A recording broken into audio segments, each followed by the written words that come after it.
Hello, everyone. Thank you so much for checking out this video here on Show Style and Spirit. I am Ebony, of course, and as you can see from the title of this video, I will be going over a few different topics with you all, including Carlos King. He finally and actually spoke about the passing of Mrs. Kiki Jabar. Also, the Fletchers, they are going to talk about destiny and as it relates to Sunni and Moses doing business with Chris Fletcher. And Tisha goes public with some information, and I just want to give my opinion on that. Now, before we get into these topics, I ask that you all please hit the like button on this video. Even if you were to hit the dislike button, either one of those work the same, meaning that YouTube will then recommend this video to more people who have an opinion, who are passionate about the various topics surrounding love and marriage Huntsville. And if you have not already done so, please subscribe to Show Style and Spirit if you have not already done so. All right, and everything that I'm saying in this video is alleged and just my opinion, and the Copyright Act of 1976 says that my fair use commentary on this soundbite is allowed for criticism. Okay, so as you can see from the visual, we're going to get started first with this soundbite for the upcoming episode of Love and Marriage Huntsville. This scene obviously includes Chris and Nell Fletcher, where they will be discussing the love triangle surrounding Destiny, Sunni, and Moses. So I'm going to go ahead and play this soundbite, and then I will come back with my commentary. Actually, I'm looking at a couple of houses for Sunni and Moses. Moses heard that I was a real estate broker, and he was like, man, Sunni and I are into flipping houses in St. Louis and other places. And, we was actually thinking about maybe even, I don't know if he said moving to Alabama. That's going to be interesting if they move here. I'm just saying. So that's kind of what I was doing. I was looking at some listings now. You agreed to do that?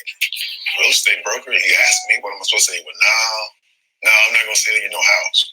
You don't think there's going to be maybe a conflict of interest with Destiny?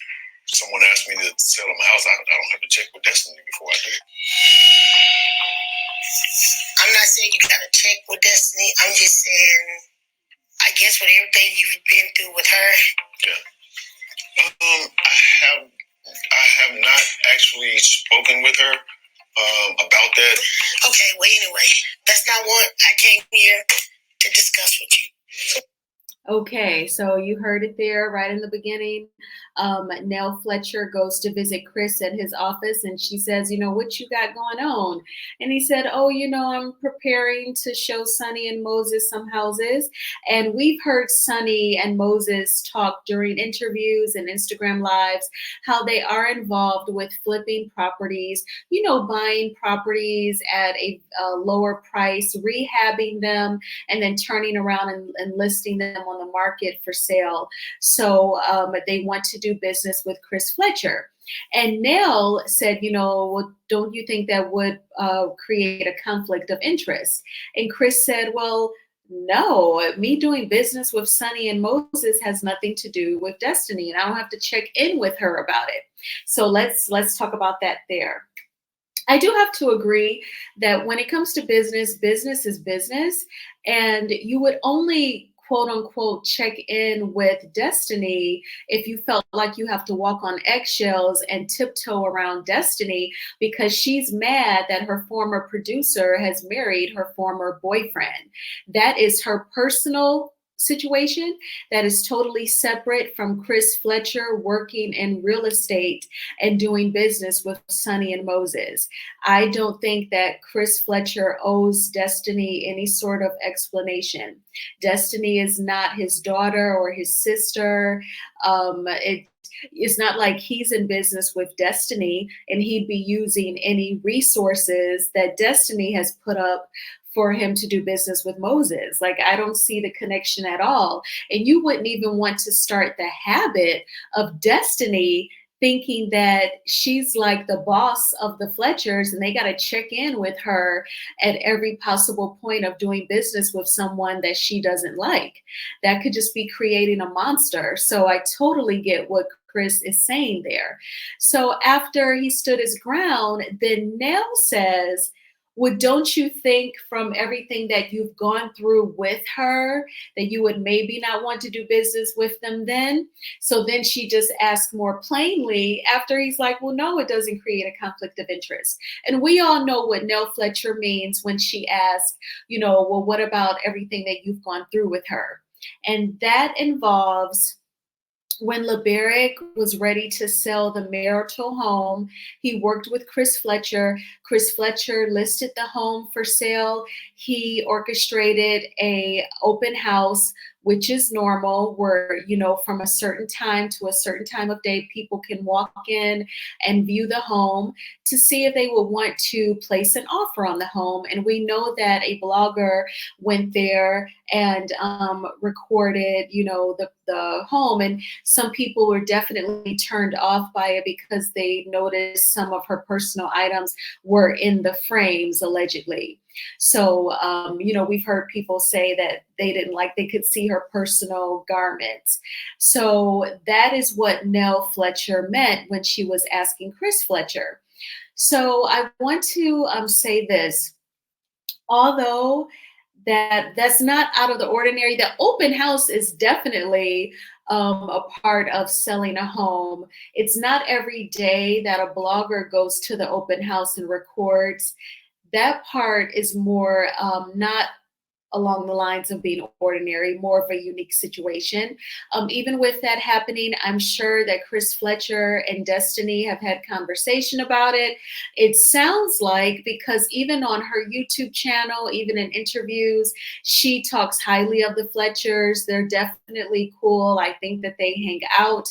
I don't think that she holds anything against Chris Fletcher, for the recording of the property and the personal items. So again, I don't see what's wrong with him doing business with Sunni and Moses. And I just think that because Nell probably just doesn't really care for Sunni and she likes Destiny more, that's why she would rather, like, I don't even want my husband helping them out finding property. That's what I think it boils down to. But what do you all think? If you were in Chris Fletcher's shoes and you were a realtor, would you go ahead and go for that 3% commission when Sunni and Moses approach him about looking for a property? I would. I would totally take them out on homes. I would totally send them the contract to work with me and ask for their e-signature. Absolutely, 100%. All right, so let's move on to the next topic here. So Tisha, she has a couple of IG posts up. The first one is their high school in Bessemer, JLHS. They are going to do a balloon release on Saturday at their high school. So Tisha was posting the very beautiful flyer in honor of Mrs. Kiki Jabar. So they're asking, please join the Glam Squad and JLHS class of 2000 as we say our farewells to Nikisha, Kiki, Dawson, Jabar. And again, that will be on Saturday, July the 6th. And at the very bottom of the flyer, it includes the address to the high school in Bessemer. So I thought that that was very sweet that the classmates will come together in honor of Kiki. I'm sure at least a couple of people will give remarks. Someone may even say a prayer or sing a song, and then they'll release the balloons. I think that that is very thoughtful, and it is a very kind and gentle way for people to pay their respects and just show Kiki's spirit that they're going to miss her and love her.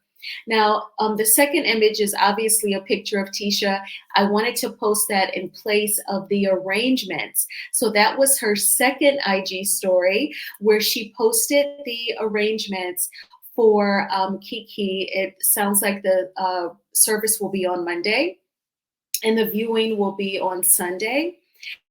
And I know that definitely people were upset when a content creator placed the arrangements on her community tab as well.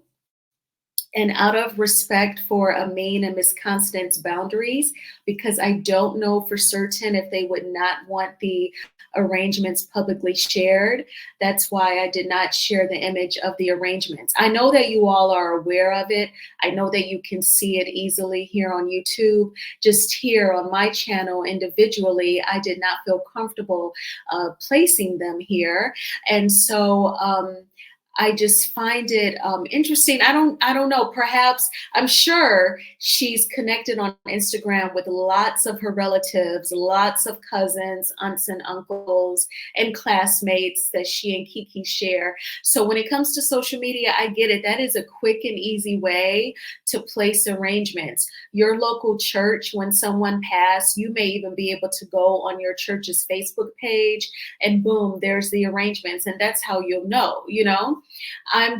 What's unique about this is that Tisha is on a very popular reality TV show where let her say it, some of the viewers, are crazy and violate boundaries. So I was just very surprised that she posted it. And in addition to that, there has been a lot of, contention between she and her mom, or maybe I'll just say her mom and Kiki's mom, Miss Constance.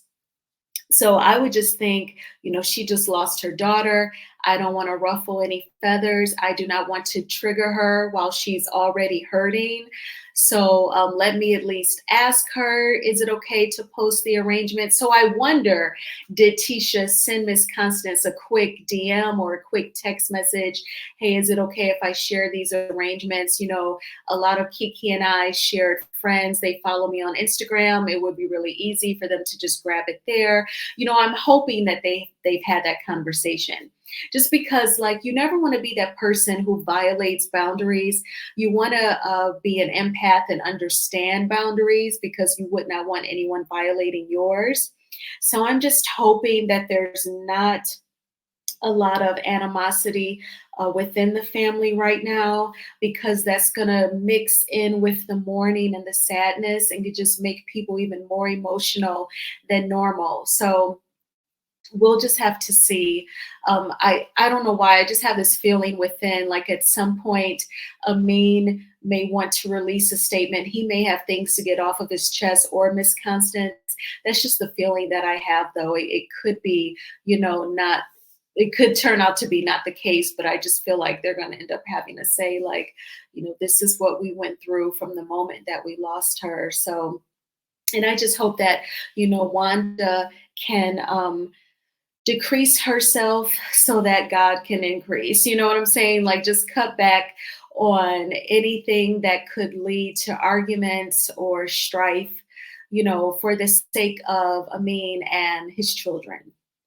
All right, so now let's go ahead and talk about Carlos King. So I was waiting for this. I'm going to briefly take down the fair use commentary so that I can see everything in its entirety.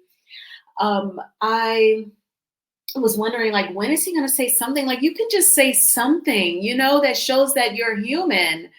And I want to read the post and then get into my commentary. So Carlos King writes, grief is difficult and personal. It took me a few days to process this unfortunate loss. My heart is heavy.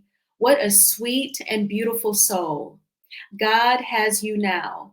Rest, my love, sending big prayers and condolences to the entire family. So he finally said something. He, on his podcast, calls himself a journalist. That's nothing to write a few sentences. You post on IG all the time. You do your weekly Sunday sermons. You have your podcast. You do weekly TV show recaps with Dr. Heavenly. He is very much so a communicator. So why can't you just put together an IG story? Even on Tuesday, when the news first got out that she passed, at least praying emojis, something, but at least he did this. It was 2 days later when it came to Martell's arrest and conviction, crickets. You heard absolutely nothing. So this is a bit of an improvement. Now, definitely prior to her passing, my opinion was that he never really cared for Kiki. I always kind of felt like he saw her as like a joke.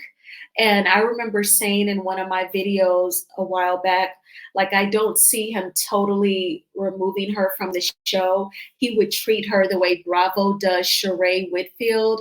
Like, when if he needed Kiki for something, then he would grab her and add her to the show as needed, kind of like a spare tire. I always felt like he saw her as that. So when I didn't hear anything from him regarding her passing, I was like, gosh, is that really guiding his not speaking out? But at least he's done this post. It is something. And I know that a lot of people, they have commented that because some, Tisha, Marceau, Kimmy, they've talked about Kiki in a negative light. They've been at odds with her. She and Tisha were not speaking at the time of her passing. Some people felt like they should not express any condolences. And definitely, I understand that they were at odds with Kiki. I think that they just wanted to at least extend some sort of courtesy or show their humanity by giving their condolences to Amin and his children. Now, I'm sure he's in another headspace where he's just trying to make it through the next 5 minutes, let alone the entire day without his wife, and cope in this new normal, this tremendous loss. So he's probably not really thinking about how sincere their condolences may be, but I think they wanted to give them, or at least give them publicly for us viewers to see. That could be the bare minimum as well. But I feel like always at the end of the day, at the very most basic level, and ultimately, we're going to have to always just keep Amin, Amari, Aubrey, and Ace in our prayers and positive thoughts for a very long time. So that will always be the gist of any content surrounding Mrs. Keke Jabar. But I definitely wanted to bring these topics to you all. I thank you all so much for checking out this video. I hope that you are having a great 4th of July. I am. I did have some good dinner. Y'all know I don't eat meat, so I had cabbage, candied yams, and black-eyed peas. And I walked at the park, and now I've created content. Last night, I decided to go to the movies, but for a moment, I was thinking about going to the club, like go into the city and get my ballroom hustle on, and maybe if a guy asked me to dance, do a ballroom dance with him. But I chose to go to the movies, and this morning when I woke up, I was like, I think I should have went to the club. And I was thinking about some ballroom records, which is why I posted 2 of them by LJ Reynolds on my community tab. And shout out to one of my subscribers. I believe it was Miss Edith. She's familiar with at least one of the records as well. But I hope that you all are having a fantastic 4th of July. And I will definitely talk with you all soon. Please hit the like button on this video, as it is a free way of supporting the channel. And please subscribe to Shows Style and Spirit if you have not already done so. All right, I'll talk with you soon. Bye.